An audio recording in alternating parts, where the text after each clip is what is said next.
नमस्कार, जन्मुखेंजी लाइव से सरोज सिन्हा ज्योतिषाचार के नए एपिसोड में आपका स्वागत है। दर्शकों, आज हम बात करेंगे श्रावण मास यानी सावन महीने की और जानेंगे कि इसका क्या महत्व है। सावन महीने के दौरान किस प्रकार भगवान शिव की पूजा अर्चना की जाती है, सावन के सोमवार को व्रत रहने का क्या महत्व है और इस महीने के दौरान निकलने वाली कांवड़ यात्रा के बारे में भी हम विस्तार से आपको जानकारी देंगे। तो आइए हम बात करते हैं काशी हिंदू विश्वविद्यालय के ज्योतिष विभाग के पूर्व विभागाध्यक्ष प्रोफेसर विनायक पांडे से। दोस्तों, आगे बढ़ने से पहले आप हमारे चैनल को अवश्य सब्सक्राइब कर लें ताकि देश दुनिया की खबरों के साथ साथ ज्योतिष से भी जुड़ी जानकारी आप तक पहुंच सके। सावन महीने का क्या महत्व है? देखिए, श्रावण मास जो है हमारी सनातन धर्म की परंपरा में एक पवित्रतम मास माना जाता है, जिसमें भगवान शिव की आराधना जो है वो सामान्य की अपेक्षा विशेष फलदायी होती है।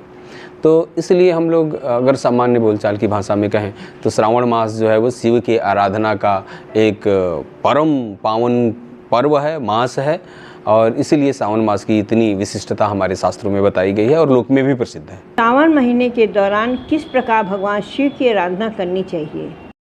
देखिए, भगवान शिव की आराधना की एक ही विधि होती है जो शाश्वत है, और वो विधियां हमारे यहाँ शास्त्रों में वर्णित की गई है। उन्हीं विधियों का अनुपालन करते हुए श्रावण मास में भी पूजन करना चाहिए। श्रावण मास की विशिष्टता इसलिए बढ़ जाती है कि अन्य महीनों में उन विधियों से किया गया जो पूजन है जब सामान्य फल को देगा, सामान्य श्रावण महीने में उन्हीं विधियों से किया गया पूजन जो है वो किसी विशिष्ट फल को धारण कर लेता है। इसीलिए हमें उन्हीं विधियों का आश्रय लेते हुए विधियाँ जो है वही हैं मानसोपचार, पंचोपचार, षोडशोपचार और राजसोपचार। तो इसमें जो अपना सामर्थ्य है, अपने सामर्थ्य के अनुसार, मानसोपचार का मतलब होता है मन से भावना करते हुए, जैसे कि ऐसी स्थिति में हैं, ऐसे अभाव की स्थिति में हैं या ऐसे दुर्गम स्थिति में हैं आप, जहाँ पर भगवान शिव का कोई मंदिर नहीं है, भगवान शिव का कोई विग्रह आपके समक्ष नहीं है, यहाँ पर जहाँ पर आप ये पार्थिवेश्वर भी नहीं बना सकते, तो वहाँ केवल भावना करते हैं कि भगवान शिव की का लिंग और भगवान शिव की मूर्ति, भगवान शिव का एक स्वरूप हमारे सामने है, हे प्रभु, और मंत्र पढ़ते हुए फिर करते मैं आपको आसन दे रहा हूँ। अब ये आसन एक भावना मन में होती है, मैं ये दूध से स्नान करा रहा हूँ। लेकिन ये विधि तब के लिए है जब आप अभाव की स्थिति में, ऐसा नहीं कि घर में बैठ करके और सुबह शाम पूरी तरह से ऐसो आराम से 56 भोग खा रहे हैं और भगवान के लिए भावना समर्पित कर रहे हैं, तो ये वहाँ निष्क्रिय हो जाती है विधि। ठीक है, ये अभाव की स्थिति है। दूसरी विधि जो होती है वो पंचोपचार की होती है, जिसमें पाद्यार्घ आचमनी और उसके बाद से धूप दीप नैवेद्य, अर्थात को आसन देना, स्नान कराना, उसके बाद धूप दीप नैवेद्य से भोग लगा देना। फिर उसके बाद से षोडशोपचार की विधि होती है, जानते हैं, जो विधिवत पूजन किया जाता है भगवान का। और राजसोपचार में उसी का विशेष सामग्रियों से भगवान शिव का पूजन किया जाता है।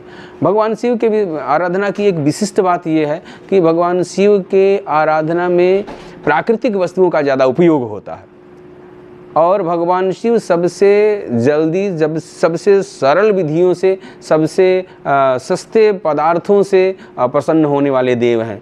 ऐसी वनस्पतियाँ, ऐसे फल जिनका समाज में बहुत ज़्यादा उपयोग नहीं है, बहुत मूल्य नहीं है, वैसे फलों को, जैसे भांग, धतूर, बिल्वपत्र, ये सब पुष्प इत्यादि। और उसमें भी सबसे ज़्यादा भगवान शिव के लिए कहा गया है कि जलधारा प्रिय शिव। कुछ भी नहीं है, एक लोटा जल लिया, भगवान शिव को सच्चे मन से ओम नमः शिवाय, कुछ भी मंत्र नहीं आता है तो करते हुए अर्पित किया, अगर मन पवित्र है तो भगवान शिव उसी से प्रसन्न हो जाएंगे। तो भगवान शिव के आराधना का जो यह परम मास सावन मास है, इसमें आप सात्विक मन से, चाहे जो भी आपका सामर्थ्य हो, जिस विधि को आप जानते हो उसी विधि से भगवान शिव का पूजन करिए, भगवान शिव प्रसन्न हो जाएंगे। किसी बहुत विशेष विधि की जरूरत नहीं है, क्योंकि हमारे यहाँ कहा गया है कि पितरः वाक्य मिक्षन्ति भाव मिक्षन्ति देवता। देवता जो होते हैं वो अपने भाव के भूखे होते हैं कि किस भाव से आप समर्पण करते हुए और उनकी आराधना कर रहे हैं। तो आप जो आपकी दिनचर्या की विधि है भगवान शिव की आराधना की, वैसी विधि से भगवान श्रावण मास में भी पूजन करें, निश्चित ही यह विशेष फलदायी होगा। सावन के सोमवार व्रत का क्या महत्व है और कितने सोमवार तक रहना चाहिए? देखिए, जितना सोमवार पड़े उतना सोमवार रहना चाहिए। श्रावण महीने में 4 सोमवार पड़े तो 4 रहना चाहिए, 5 सोमवार पड़े तो 5 रहना चाहिए। तो इसकी विधि जो है वो सामान्यतया जो सामान्य व्रतों की होती है वही विधि है खास करके। और व्रत का महत्व यह है कि भगवान शिव की आराधना के लिए व्रत रहना, उपवास का कोई फल नहीं है। ऐसा नहीं है कि सोमवार हम व्रत रह लिए और कहीं न भगवान का एक बार नाम लिया और न तो भगवान शिव के मंदिर में कहीं दर्शन करने गए, न तो कोई स्तोत्र पाठ किया, न तो उनका मन से स्मरण किया और बिना खाए पिए बिस्तर पे पड़े हुए हैं, निराजल व्रत हैं हम। तो भगवान शिव आकर के कोई तारण मंत्र नहीं देने वाले हैं और न कोई आपको विशिष्ट फल देने वाले हैं। व्रत इसलिए रहना है कि मन शुद्ध और सात्विक रहे, मन में अहंकार तत्व उपस्थित न हो, कोई विकृति न आए और निर्विकार भाव से हम भगवान शिव के पूजन पाठ में तल्लीन रहें। तो ये जो व्रत है, ये जो उपवास है, भगवान शिव के पूजन का अंगीभूत उपवास है। तो भगवान शिव के पूजन के लिए व्रत रहना चाहिए और यह जब आप व्रत रह करके भगवान शिव का पूजन करते हैं तो भगवान शिव और भी प्रसन्न होते हैं। क्या सोमवार व्रत शुरू करने या स्थगित करने का भी कोई नियम है? बिल्कुल, हमारे यहाँ जितने भी व्रत हैं सबके आरंभ और अंत करने की एक विधि है। हमारे यहाँ बताया गया है कि जब बृहस्पति और शुक्र अस्त हों, बालक हों या वृद्ध हों, ऐसी स्थिति में किसी भी व्रत को आरंभ करना और किसी भी व्रत का उद्यापन करना वर्जित होता है। तो संयोग से इस वर्ष ऐसा कोई दुर्योग नहीं है। बृहस्पति भी उदित हैं, शुक्र भी उदित हैं। तो जो पहली बार श्रावण मास का आरंभ करना चाहते हैं, ये नियम जो है वो अस्त वाला, ये पहली बार व्रत आरंभ करने वालों के लिए है। एक बार अगर व्रत आपने आरंभ कर लिया तो बृहस्पति शुक्र अस्त भी हैं तो भी आप करते रहेंगे।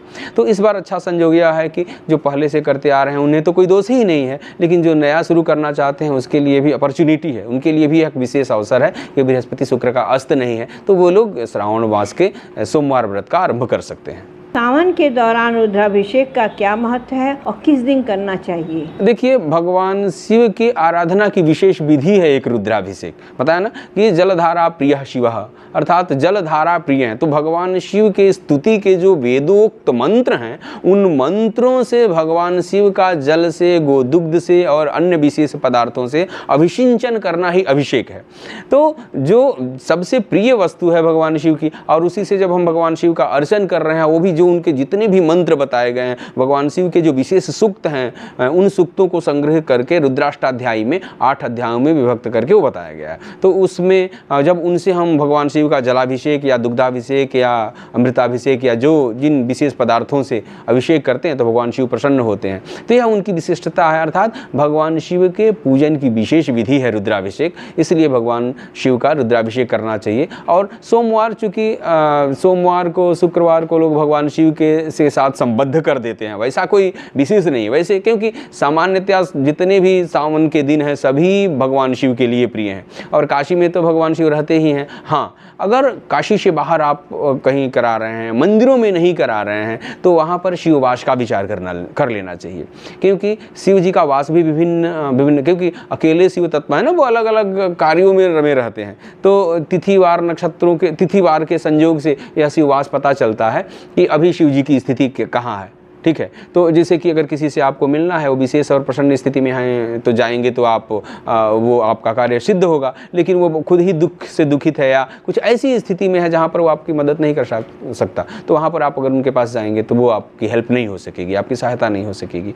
तो ऐसी स्थिति में भगवान शिव का शिववास देख करके उसके बाद से करना चाहिए। शिववास कैसे पता चलता है? देखिए, शिववास पता करने की बहुत सरल विधि है, पंडित जी लोग जानते हैं अधिकतम। तिथिम च द्विगुणीं कृत्य बाणम संयोजयेत् ततः सप्तभिश्च हरेत् भागम शिववास मुदीरयेत्, अर्थात तिथि को दुगुना कर दीजिए। तो जैसे कि पंचमी तिथि है शुक्ल पक्ष की, तो उनको दूना कर दिया तो 10 हो गया, और बाणम संयोजय तो उसमें 5 और जोड़ दीजिए, 15 हो गया। सप्तभिश्च हरेत् भागम, 7 से भाग दे दिए तो 7 दूनी 14। जो लब्धि आए उसको हटा देना है, जो शेष बच जाए उस शेष से जानना है कि एकेन बसति कैलासे, द्वितीय गौरी संग में, ठीक है, तृतीय वृषभारूढ़, ठीक है। तो ऐसे करके 1, 2, 3 अगर शेष मिले तो शिववास शुभ होता है। तो ऐसे ही करके, हाँ, एक चीज़ और ध्यान देना है जो हमारे बहुत से विद्वान लोग, आचार्य लोग, कर्मकांडी लोग जानते हैं वैसे, कि तिथियाँ अगर कृष्ण पक्ष की आप बात कर रहे हैं तो 16, 17, 18 गिनेंगे। जैसे कि कृष्ण पक्ष की प्रतिपदा की अगर आप बात कर रहे हैं तो प्रतिपदा मतलब 16 लेंगे, यानी कि 15 शुक्ल पक्ष की तिथियों को जोड़ लेंगे। अगर पंचमी की बात कर रहे हैं तो 16 पीछे की जोड़ करके 21 हो जाएगी। तो ऐसा करके फिर उसको दूना कर देना है, फिर इसमें 5 जोड़ करके और 7 से भाग देना है। तो इस तरह से शिववास का पता चल जाता है। सावन महीने में कांवड़ यात्रा क्यों निकाली जाती है? देखिए, अब बताया ना कि ये शिव आराधना का विशेष उत्सव है, तो हर पहले इतने मंदिरों का प्राशस्त्य था नहीं, हर गांव में मंदिर थे तो छोटे मंदिर थे, तो जो उस क्षेत्र का विशेष कोई मंदिर हुआ करता था, विशेष ज्योतिर्लिंग, अगर खास करके ज्योतिर्लिंगों के लिए है तो विशेष करके जो आसपास के जो ज्योतिर्लिंग हैं तो वहाँ समूह में गाजे बाजे के साथ भगवान शिव की स्तुति, उनके नाम का संकीर्तन करते हुए सब लोग एक साथ सामूहिक रूप में पूरे ग्रामवासी यात्रा करते हुए शुद्ध मन से जाते थे और भगवान शिव को जल समर्पित करते थे, भगवान शिव का दर्शन पूजन करते थे। तो वहीं से कांवड़ यात्रा का आरंभ हुआ। विशेष करके यह वैद्यनाथ धाम में ज़्यादा प्रसिद्ध है, अब तो पूरे देश में देखने को मिला है। अच्छी बात है, सबको एक सामूहिक रूप में श्रावण मास में पूरे ग्रामवासियों को, क्षेत्रवासियों को एकत्रित होकर के उस क्षेत्र का जो प्रतिष्ठित मंदिर है, जो खास करके जो ज्योतिर्लिंग हो या फिर और भी इस तरह से बहुत प्राचीन काल के जो मंदिर हैं विशेष, उनमें जा करके और कांवड़ यात्रा करनी चाहिए। कितनी दूरी तक कांवड़ यात्रा निकालने का धार्मिक नियम है? इसका कोई नियम नहीं है, अपने सामर्थ्य के अनुसार आप कहीं के भी, आप रामेश्वर धाम की भी कांवड़ यात्रा निकाल सकते हैं अगर पूरा कर लें तो इसलिए कोई इसका विशेष नियम नहीं है, अपने सामर्थ्य के अनुसार और अपनी इच्छा शक्ति के अनुसार यह निर्भर करता है। श्रावण मास में क्या कोई दुर्लभ संयोग बन रहा है? हर महीना अपने अंदर एक सुखद संयोग लेकर के आता है और महीने में कोई दुर्योग नहीं है, तो अपने आप में श्रावण मास शुभ है। इस पक्ष में जैसा हम लोगों ने देखा कि कृष्ण पक्ष में एक तिथि की हानि हो रही है तो शुक्ल पक्ष में एक की वृद्धि हो रही है, तो प्रकृत मास है, कहीं इसमें कोई विकार नहीं है। और बाकी प्रीति योग और आयुष्मान योग ये तो रोज़ ही आते रहते हैं, तो कोई ना कोई योग तो रहेगा ही, तो इस तरह की बातों में नहीं पड़ना है। श्रावण मास अपने आप में ही पवित्रतम मास है और ये विशिष्ट है, हर वर्ष ये विशिष्टता को लेकर के आता है, इसलिए कोई ऐसी इसमें अतिरिक्त विशिष्टता जोड़ने की जरूरत नहीं है। सावन शिवरात्रि क्या है और कब है? देखिए, शिवरात्रि मतलब जो होता है ना, जब निशीथ काल में चतुर्दशी व्याप्त होती है तो उसे शिवरात्रि कहा जाता है और ये प्रत्येक महीने में आती है। तो श्रावण महीने में स्वाभाविक तौर पे जब अर्धरात्रि में चतुर्दशी मिलेगी तो वो कृष्ण पक्ष की खास करके, तो वो शिवरात्रि कही जाएगी। इस वर्ष 2 तारीख को है, 2 अगस्त को।